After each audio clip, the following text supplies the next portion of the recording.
Antes de eu me aprofundar sobre a crise e comentar até os dados recentes, né, para que tenhamos uma ideia do que vem pela frente e assim cada um ter a sua própria ideia de perspectiva falando das finanças, vida pessoal, investimentos, deixa eu falar aqui sobre os fatos mais recentes, né, no mercado financeiro que estão aí causando bastante alvoroço na bolsa.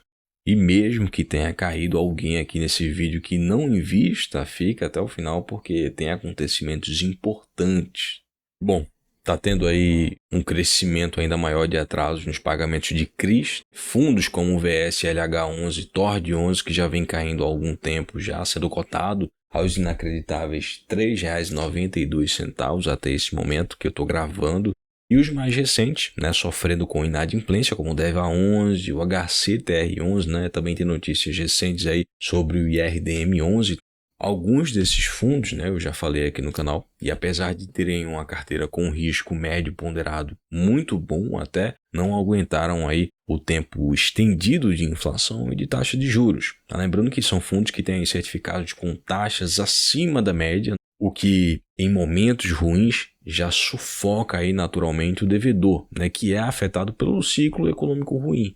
Nos últimos dias o Ibov ele sofreu aí com muitas oscilações, né, rompeu a barreira dos 100 mil pontos para baixo, o arcabouço fiscal com incertezas, né, que eu vou focar bastante nisso aqui também, né, vou explicar a minha opinião.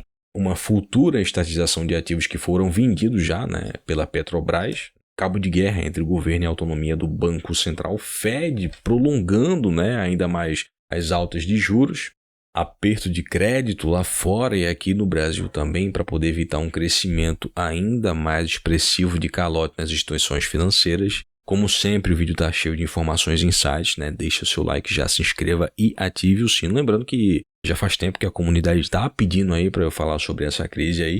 E apesar desses assuntos mais delicados, né, e sugestivos sobre proteção e oportunidades, né, ficarem mais restritos aos membros, é importante seguir também as sugestões dos acumuladores, afinal, de modo geral aqui temos uma cultura de comunidade.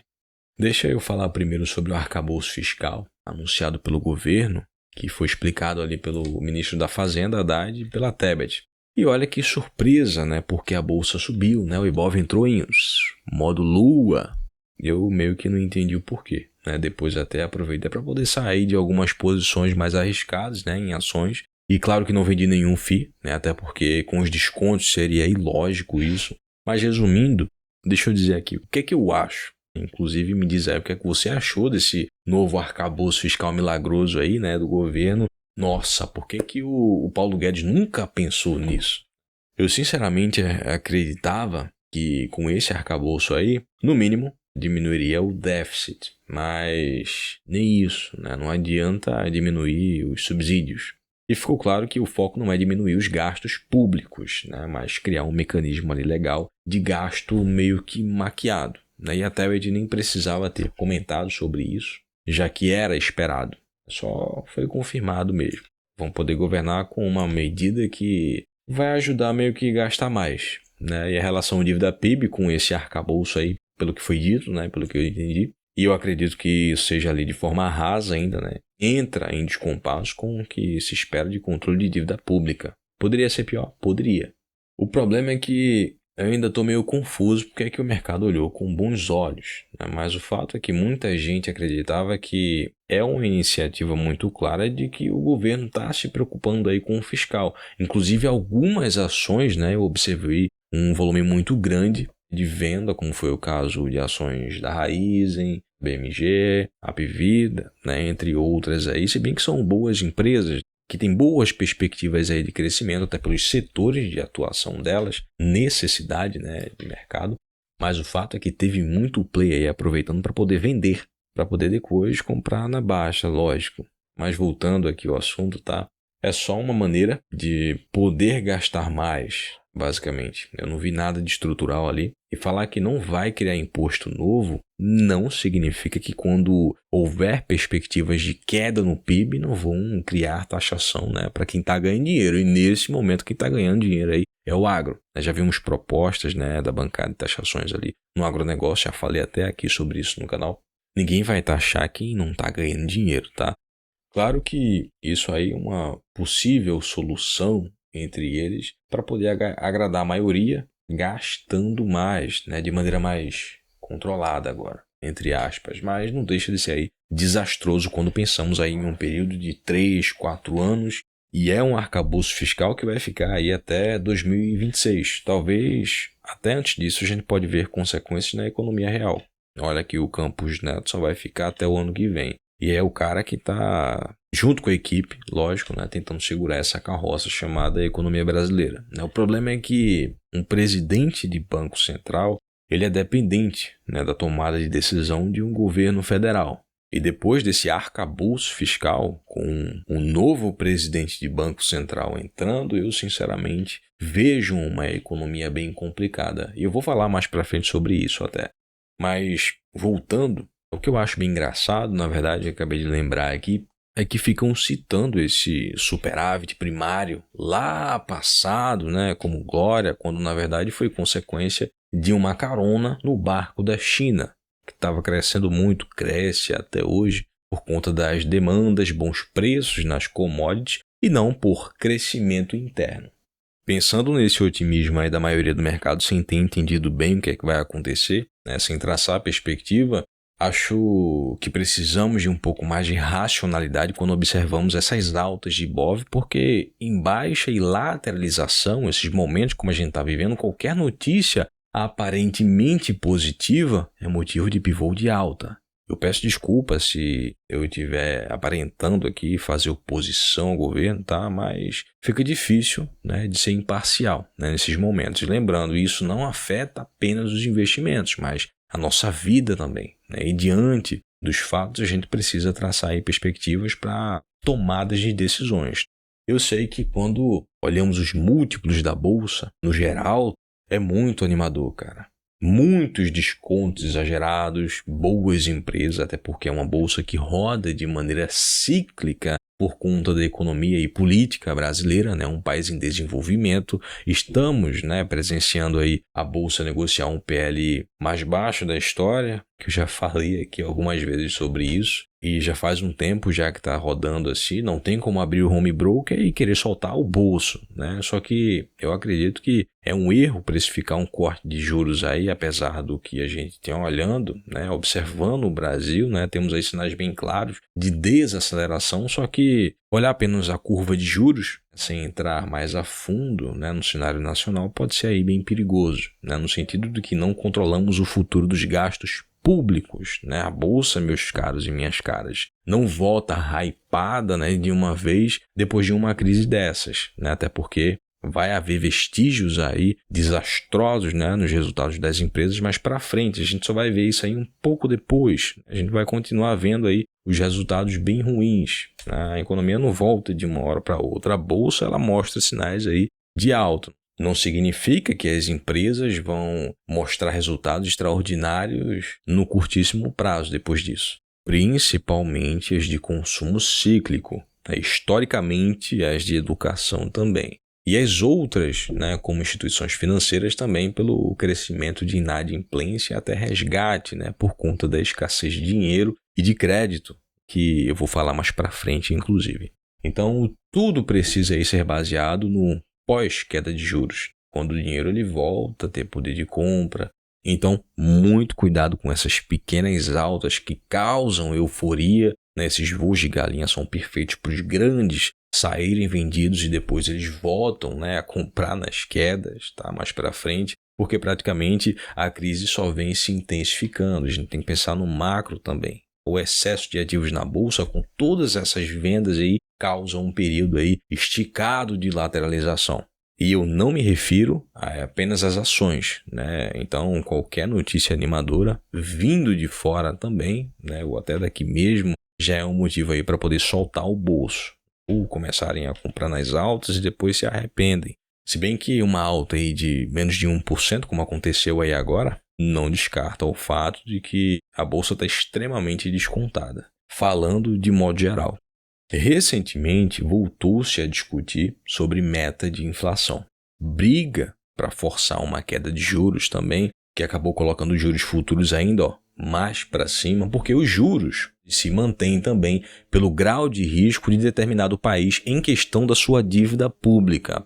E nessa questão aí teve um aumento em janeiro, né, com um custo crescente, como você pode ver aí do próprio relatório de dívida pública federal, ou seja, mais gasto com dívida. Essa discussão aí recente sobre o regime de meta de inflação agora não seria muito bom, porque a leitura e perspectivas são muito mais difíceis com essas novas taxações, da taxa aqui ou não taxa, mas é algo que é muito importante para os próximos anos. Tudo isso afeta as decisões sobre a Selic. E se a gente for colocar em xeque aí que o Banco Central é totalmente dependente, tá, do fiscal brasileiro nas suas tomadas de decisões, dados também, é ainda mais complicado, porque temos um governo que questiona a autonomia do Banco Central e atua com um jogo político contrário também, né, atrapalha a perspectiva de juros. Inclusive, colocou novos diretores no Banco Central, né, que talvez pensem de maneira parecida ou apoiem, né, na questão de queda de juros, né, forçada. Mas precisamos colocar na mesa também que a Câmara ela tem sido aí bem fervorosa, né, em questão de gasto e ganhando cada dia mais relevância, né, o que é muito bom para poder acabar fiscalizando mais as insanidades. Mas tem coisas que acontecem de maneira natural aqui no nosso país, né, como foi também como consequência da diminuição de carga tributária do governo anterior, que deu bons resultados, falando também na melhora de PIB per capita, né, como resultado e, consequentemente, um arrecadamento maior, falando do ano passado, tá? O agronegócio ele tem ganhado ainda mais relevância com as tensões aí geopolíticas. A gente vai ver aí um agro bem mais forte, tá, nesses próximos anos, principalmente, né, na parte de proteína animal, além das commodities, JBS, Minerva Foods, Marfrig, elas podem se beneficiar bastante. Empresas que estão listadas aí em bolsa, o presidente, aí, historicamente, até pelo posicionamento político dele, ele tem boas relações com a China e isso acaba beneficiando ainda mais no jogo geopolítico.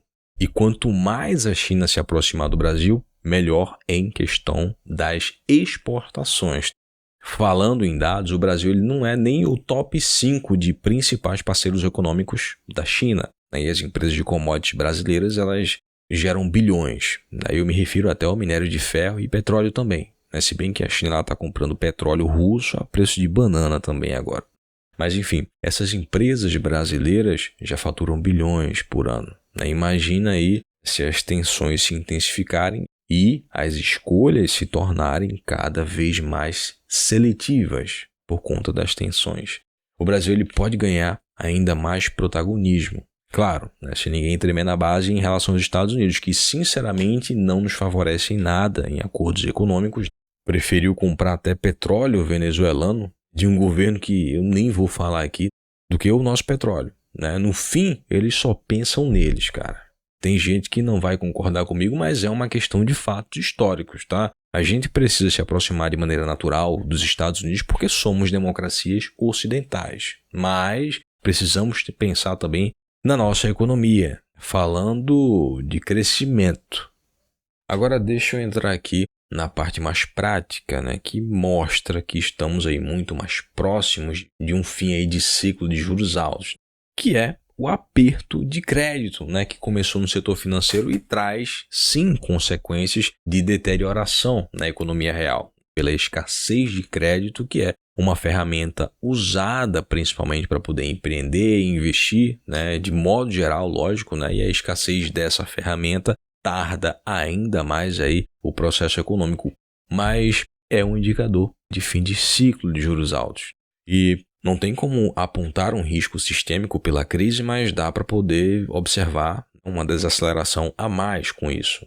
Quando a situação se intensifica, a inadimplência começa a crescer demais e a gente observa coisas que já estão acontecendo já há algum tempo, né? Como atraso de aluguel em fundos de logística corporativos, fundos de papel que tem aí crise com inadimplência, fundos imobiliários de desenvolvimento, real estate nem se fala, o setor de educação privada também muito afetado, o setor de saúde também, cara, eu acompanho bastante, né, essas empresas aí na bolsa, quem diria que a crise faria com que as pessoas deixassem a saúde para depois. Só que, claro, não é uma crise como as outras e nem um ciclo aí que já vai passar. Nossa, esse milagre econômico aí do novo arcabouço fiscal. até porque vivemos em um mundo globalizado, onde um depende do outro. E aí a gente já entra naquele papo de proteção, preservação de capital, se expondo ao dólar, né, e à dívida pública, inclusive não é muito bom, tá? Nesses momentos aí, como a gente está vivendo agora, se expor muito à dívida apenas brasileira, e isso dá um vídeo bem bacana, inclusive, né, como dolarizar a carteira mesmo com pouco capital, além de ter uma reserva também. É importante manter os aportes mensais porque, naturalmente, o brasileiro ele tem essa cultura rentista aí, que pensa muito no curto prazo. É algo bem psicológico do brasileiro, né? E quando tem um fim de aperto, a bolsa ela começa a andar. Começa a ter ali uma migração de capital natural, de fim de ciclo, mas lembrando, uma parte depende do contexto internacional também. E o Fed ele continua com mais altas, né? E com isso um risco aí de recessão. E se lá entrar em recessão, aqui também teremos uma ressaca econômica, né? E já é esperado que o Brasil ele entre em uma pequena recessão até o fim desse ano aí. Agora, ninguém tem bola de cristal. Por isso devemos continuar acompanhando, por isso se inscreva, ative o sino, tá?